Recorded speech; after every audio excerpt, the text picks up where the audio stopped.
चिड़िया जंगल में फूल बेचा करती थी। वो गरीब तो थी, परंतु वो अपने बेटे कुकू की हर खुशी पूरी करती। कोई भी त्योहार होता, वो अपने बेटे को किसी चीज की कोई कमी महसूस ना होने देती। वो हर रोज अपनी कमाई में से कुछ सिक्के एक गुल्लक में डाल देती। केवल यही उसकी जमा पूंजी होती, जिससे वो अपने बेटे की छोटी छोटी खुशियाँ पूरी करती थी। मम्मा, कल हम अपना मिट्टी का गुल्लक तोड़कर उसमें से सारे सिक्के निकालेंगे और फिर मैं भी दिवाली मनाने के लिए बाजार से चीजें लाऊंगा। मम्मा मम्मा, मैं पटाखों के साथ साथ कुछ दिए भी लाऊंगा और अपने पूरे घर को रोशन करूंगा और कंदील भी हवा में छोड़ूंगा। वो छोटा बच्चा अपनी मम्मा से ढेर सारी चीजें मांग रहा था। मैं अपने बेटे को सब लेकर दूंगी। हमारे गुल्लक में इतने पैसे तो जमा हो गए होंगे कि मेरा बेटा दिवाली अच्छे से मना सके। मम्मा, मैं नदी से पानी पी आऊं और अपने दोस्तों को भी बता आऊं। अपने बेटे को इतना खुश देखकर मम्मा चिड़िया भी बहुत खुश थी। जाओ बेटा, जाओ। फिर कुकू नदी की दिशा में चला जाता है। कुकू, दिवाली पर आप तो घर में ही रहना, क्योंकि तुम्हारी मम्मा तो बहुत गरीब है। जितने भी फूल बेच ले, वो तुम्हें दिवाली पर कुछ भी नहीं लेकर दे सकती। जी नहीं, मेरी मम्मा ने मेरा एक मिट्टी का गुल्लक रखा हुआ है और उसमें मेरी मम्मा हर रोज सिक्के डालती है। कल तोड़ेंगे हम मेरा गुल्लक। ये सुनकर जग्गू खुश होने की बजाय परेशान हो जाता है।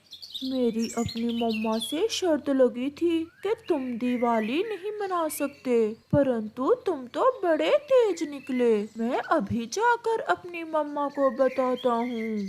फिर जग्गू वहाँ से चला जाता है। मम्मा मम्मा, आप तो कहती थी कि कुकू दिवाली वाले दिन घर में ही रहेगा, परंतु इस बार वो भी दिवाली मनाएगा। वो दिवाली मनाएगा नहीं, बल्कि मेरे बेटे जग्गू को पटाखे और दिए जलाते देखेगा।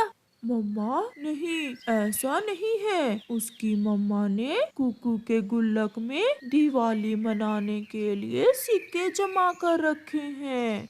जग्गू, ये तुम क्या कह रहे हो? वो गरीब चिड़िया हमारा मुकाबला करेगी, ये मैं नहीं देख सकती। कालू कौवा भी घर आ जाता है। ये रहे मेरे जग्गू के ढेर सारे दिए, और मैं कुछ कंदील, फूल झड़ियाँ और पटाखे भी लाया हूँ अपने जग्गू के लिए, जो पूरे जंगल में सिर्फ मेरे जग्गू के पास ही होंगे। कालू जी, सारा ही काम उल्टा हो गया। वो गरीब चिड़िया इस बार हमारा मुकाबला करेगी। उसने कुकू के गुल्लक में सिक्के जमा कर रखे हैं दिवाली मनाने के लिए। पापा, जैसे भी हो, मैं नहीं चाहता कि कुकू भी मेरी तरह दिवाली मनाए। मुझे बहुत मजा आता है जब कुकू रोता है और अपनी मम्मा को तंग करता है। जग्गू मेरे बेटे, तुम्हारा पापा आज रात कुकू का गुल्लक ही चोरी कर लेगा। फिर मैं देखता हूँ कैसे वो गरीब पक्षी दिवाली मनाते हैं। मेरा सुंदर पापा, पापा आप ऐसा ही करना, फिर तो बहुत मजा आएगा। रात हो जाती है। मम्मा, जब मैंने जग्गू को बताया कि इस बार मैं भी दिवाली मनाऊंगा, तो वो हैरान हो गया। वो पूछ रहा होगा कि आपकी मम्मा के पास पैसे कहाँ से आए। मम्मा, मैंने उसे बताया था कि मेरी मम्मा ने मेरे गुल्लक में मेरे लिए पैसे जमा कर रखे हैं। मम्मा, अब तोड़े मेरा गुल्लक। नहीं बेटा, कल तोड़ेंगे, तुम चिंता ना करो। मुझे पता है मैंने इतने पैसे तो जमा कर लिए हैं कि आपको सब कुछ लेकर दे सकूं। फिर कुकू और उसकी मम्मा बातें करते करते सो जाते हैं। गोरी, छोटी चिड़िया सो गई होगी। मैं जाता हूँ और चुरा कर लाता हूँ चिड़िया के घर से कुकू का गुल्लक। अगर कुछ और घर में हुआ तो वो भी चुरा लाना। और क्या होगा, फूल होंगे जो वो बेचती है। फिर कालू कौवा अपने घर से निकलता है। वो खिड़की में से देखता है कुकू और उसकी मम्मा सोए हुए थे। वो चुपके से चिड़िया के घर में घुस जाता है। जल्द ही उसे एक कोने में कुकू का गुल्लक दिख जाता है। कालू कौवा कुकू का गुल्लक उठाता है और भाग जाता है। सुबह हो जाती है और जब कुकू की मम्मा सोकर उठती है तो वो सबसे पहले अपने बेटे के गुल्लक की तरफ ही देखती है। हाय, मैं मर गई। मेरे कुकू की खुशियाँ ये कौन चोर चुरा ले गया। कुकू भी उठ जाता है। मम्मा, क्या हुआ? आप इतनी घबराई हुई क्यों हैं?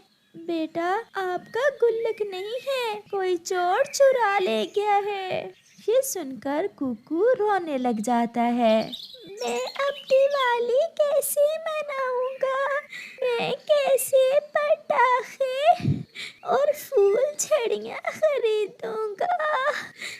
मैंने तो इस बार पूरे घर में रोशनियाँ भी करनी थी। चुप कर जा बेटे, मैंने बहुत मेहनत से सिक्का सिक्का जमा किया था। जिसने हमें दुख दिया है सुखी वो भी नहीं रहेगा। दूसरी तरफ कालू कौवा, गोरी और जग्गू नदी पर जाकर कुकू का गुल्लक तोड़कर सारे सिक्के निकाल लेते हैं और टूटा हुआ गुल्लक नदी में फेंक देते हैं। मेरे पापा के होते हुए चला था गरीब कुकू मेरा मुकाबला करने। फिर वो सब हंसने लग जाते हैं। चुप कर जाओ बेटे, मैं जा रही हूँ काम पर। मैं कुछ ना कुछ जरूर कर लूँगी। अभी दिवाली में 2 दिन बाकी हैं। परंतु कुकू तो छोटा था, वो तो रोए ही जा रहा था। जग्गू ने सच ही कहा था कि मुझे दिवाली वाले दिन घर में ही रहना पड़ेगा।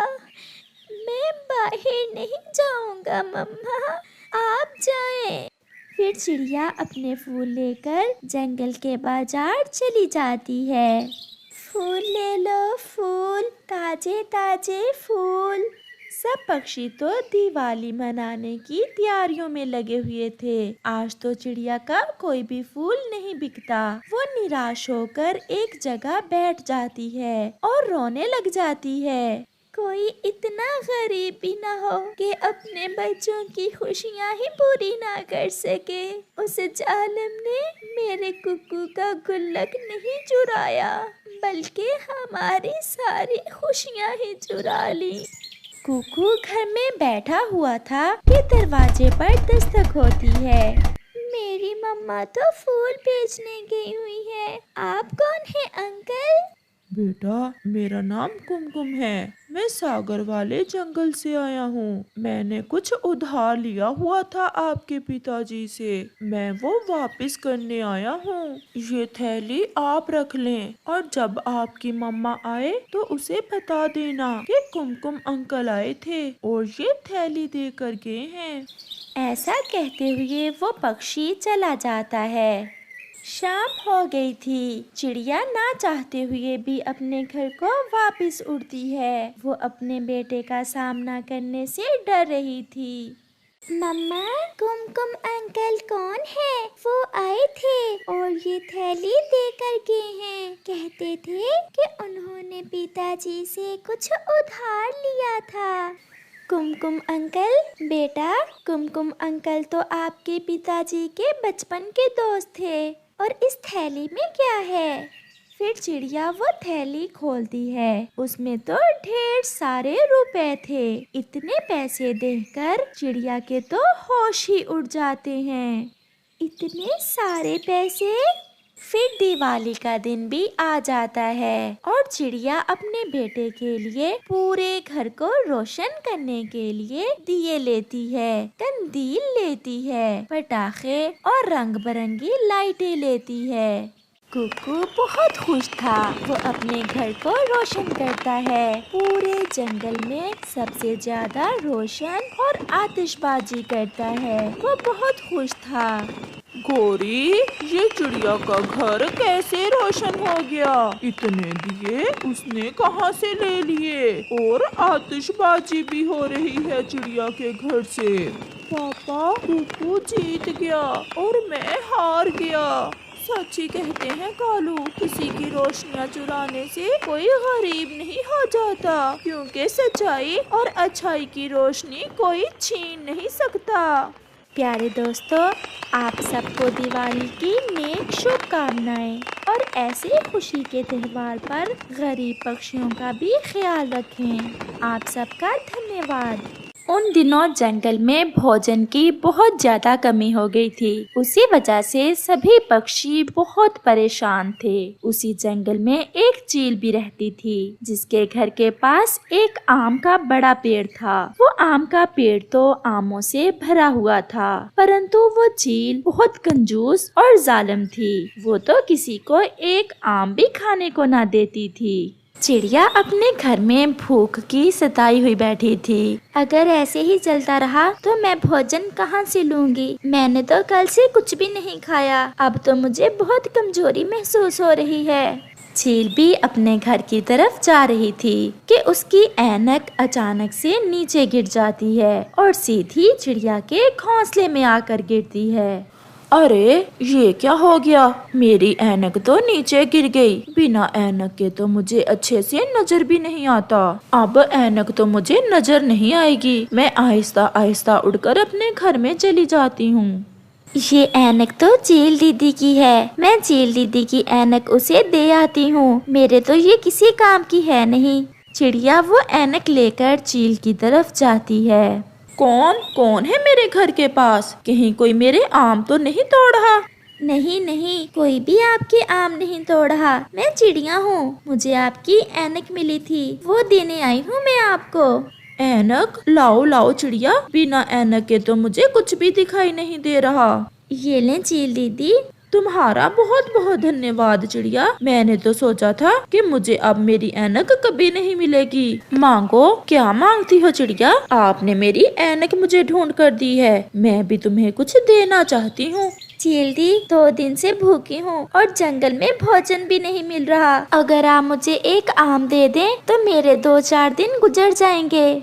ये लो, तुम एक आम ले जाओ और जब खत्म हो जाए तो एक और ले जाना। मैं तुम पर बहुत खुश हूँ। फिर चिड़िया चील से एक आम लेकर खुशी खुशी अपने घर आती है। कालू कौवा चिड़िया को अपने घोंसले में बैठी आम खाते देख वहाँ आ जाता है। चिड़िया बहन, ये आम तुमने कहाँ से ले लिया? जंगल में तो एक ही आम का पेड़ है और वो भी चील का। वो तो किसी को एक आम भी नहीं देती। चील दी की ऐनक खो गई थी और वो ऐनक मुझे मिल गई। मैं चील दी को ऐनक देने गई तो चील दी ने मुझे आम दिया और ये भी कहा कि अगर ये आम खत्म हो जाए तो और ले जाना। ये सुनकर कालू तो बहुत जल जाता है। चिड़िया, हम भूखे फिरें और तुम खाओ आम। ऐसा कहते हुए कौवा वहाँ से चला जाता है। घर जाकर अपनी पत्नी गौरी कौवी को सारी बात बताता है। इसका मतलब तो ये हुआ कि उस बूढ़ी चील को बिना ऐनक के कुछ दिखाई नहीं देता। कालू जी, क्यों ना हम चील के घर के पास जाकर छुप कर बैठ जाएं और जब चील अपनी ऐनक उतारे तो आम चुरा कर भाग जाएं। मुझे पता था मेरी पत्नी हमारी भूख का कोई ना कोई उपाय जरूर निकालेगी। दूसरे रोज कौवा और कौवी ऐसा ही करते हैं। वो चील के घर के पास ही जाकर छुपकर बैठ जाते हैं। बहुत दिन हो गए अपनी बहन से मिले हुए। अगर मैं आम का पेड़ ऐसे छोड़कर अपनी बहन से मिलने गई तो पक्षी मेरे सारे आम खा जाएंगे। मैं ऐसा करती हूँ, अपनी बहन को ही संदेश भेजती हूँ कि किसी दिन आकर मुझे मिल जाए। ऐसा कहते हुए चील अपनी ऐनक थोड़ी देर के लिए उतारकर एक तरफ रखती है। चल भी कालू, मौका अच्छा है। आहिस्ता आहिस्ता जाओ और चील के पास से 2-4 आम तोड़ कर ले आओ। फिर कौवा तुरंत चील के पास जाता है। इसे तो सच में कुछ भी दिखाई नहीं दे रहा। कौवा ऐसा सोचते हुए 2 आम तोड़कर वहाँ से उड़ जाता है। घर जाकर वो आम मजे मजे से खाते हैं। अब तो गोरी हर रोज हम ऐसा ही करेंगे। ऐसे तो चील के आम चुराने में कोई मुश्किल नहीं होगी। चिड़िया का आम भी खत्म हो गया था। चील दी ने कहा था कि और आम ले जाना, मैं चील से एक और आम ले आती हूँ। फिर चिड़िया चील की तरफ जाती है। चील दी, भूख लगी हुई थी, मैंने सोचा कि आपसे आम ले आती हूँ। चिड़िया, आम ले जाओ, परंतु मेरा एक काम है, क्या तुम कर दोगी? बताएं बताएं चील दी, क्या काम है? मेरा अपनी बहन से मिलने को बहुत दिल कर रहा है। जंगल की दूसरी तरफ नदी के पास मेरी बहन रहती है। उसे मेरा संदेश दे आओ कि कल आकर मुझे मिल जाए और आम भी खा जाए। चील दी, मैं आपका संदेश दे आती हूँ। तुम बहुत अच्छी चिड़िया हो। अगर भूख लगे तो और आम ले जाना, परंतु चोरी न करना, क्योंकि जो मेरे आम चुराता है मुझे बहुत गुस्सा आता है उस पक्षी पर। फिर चिड़िया चील से एक आम लेकर वहाँ से चली जाती है। उसे चील की बहन के घर का पता था, इसलिए वो जल्द ही वहाँ पहुँच जाती है। चील दी, मुझे आपकी बड़ी बहन ने भेजा है। वो आपसे मिलने को बहुत उदास है। वो आपको कल बुला रही है। बहन से तो दिल मेरा भी बहुत उदास था। मैं कल ही जाकर मिल आऊंगी अपनी बहन से। कालू और गोरी हर रोज की तरह आज फिर छुपे बैठे थे। और फिर जैसे ही चील अपनी ऐनक उतारती है तो गोरी कालू से कहती है, कालू जी, 1-2 आम खाने से मेरी भूख कम नहीं होती, आज कुछ ज्यादा ले आना। फिर कालू जल्दी से जाता है और फिर से चील के आम चुरा कर ले आता है और वो दोनों वहाँ से भाग जाते हैं। उन्हें जाते हुए चिड़िया देख लेती है। चिड़िया भी उनके पीछे ही उनके घर जाती है। कालू भैया, मैंने देख लिया है कि आप चील के आम चुराते हो। तो फिर क्या हुआ? अगर चील को बताया तो जान से मार दूंगी तुम्हें, छोटी चिड़िया। मुझे क्या जरूरत है बताने की, मैं तो बस इतना बताने आई थी कि चील दी बता रही थी कि उसे चोरों से सख्त नफरत है। अगर आप पकड़े गए तो वो बहुत मारेगी आपको। तुम जाओ, अगर मार पड़ेगी तो हम खा लेंगे। तुम अपनी चूं-चूं बंद करो और अपने घर जाओ। चिड़िया शर्मिंदा होकर वहाँ से चली जाती है। चिड़िया अपने घोंसले में बैठी आम खा रही थी कि कबूतर वहाँ आता है। चिड़िया बहन, मैं भी बहुत भूखा हूँ, मुझे भी थोड़ा सा आम दें खाने को। लो लो कबूतर भैया, आप भी खा लें। कबूतर भैया, आज मैंने देखा कौवे चील के आम चुरा रहे थे। अगर चील को पता चल गया तो बहुत मारेगी उनको। उन्हें कौन सा पहली बार मार पड़ेगी, वो तो कई बार पहले भी पिट चुके हैं, परंतु वो चोरियों से रुकते नहीं हैं। रात को कौवा और कौवी अपने घोंसले में लेटे हुए थे कि गोरी अपने पति से कहती है, कालू जी, रोज रोज चोरी करने से बेहतर है कि कल हम एक बार में ही सारे आम तोड़ लें और फिर मेरी माँ वाले जंगल जाकर मजे मजे से खाएंगे। मैं भी यही सोच रहा था, हम कल ऐसा ही करेंगे। और फिर दूसरे रोज चील की छोटी बहन भी चील से मिलने आ जाती है। छोटी, मेरा मन बहुत उदास था, इसीलिए मैंने चिड़िया से संदेश भेजा था। बड़ी, मेरा भी आम खाने को बहुत दिल कर रहा था और मैं आपसे भी उदास थी। छोटी, तुम थोड़ी देर यहाँ बैठो, मैं नदी से पानी पी कर आती हूँ और फिर मिलकर आम खाएंगे। फिर बड़ी चील नदी से पानी पीने चली जाती है। रोज की तरह कौवे भी आ जाते हैं। कालू जी, आज तो चील दी के पास ऐनक नहीं है, लगता है चील दी की ऐनक कहीं खो गई है।